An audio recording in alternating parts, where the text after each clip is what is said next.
And I know with certainty that it is only in this country that a young woman can start out as a secretary typing and filing and go on to become the chief executive officer of the largest technology company in the world and run for the presidency of the United States. And that's because our founders knew what my mother taught me.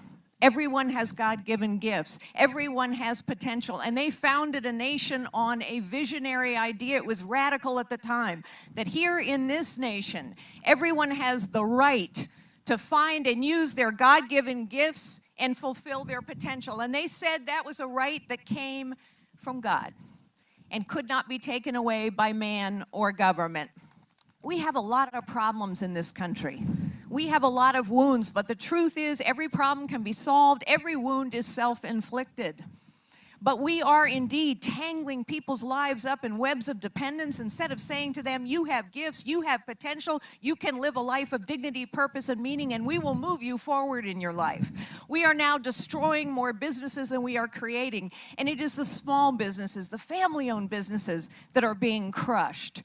The truth is we have come to a place in this nation where the potential of the people of America is being crushed by the weight, the power, the cost, the complexity, the ineptitude, the corruption of the federal government of America. We need a leader in the White House who understands how the economy actually works.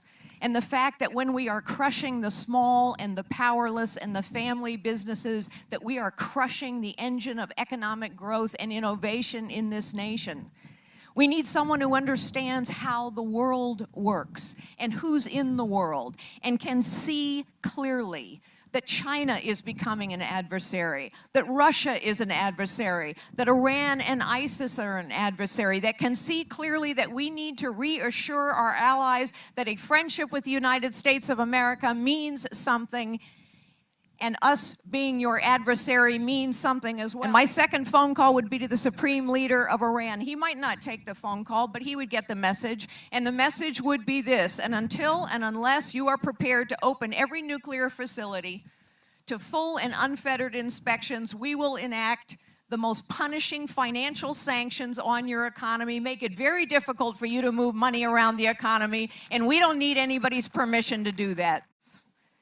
In this country, in this century, it must be true, it can be true, that it doesn't matter what you look like, or who you are, or what your circumstances, or how you start. Here in this nation, every American's life must be filled with the possibilities that come from their God-given gifts, with liberty and justice for all.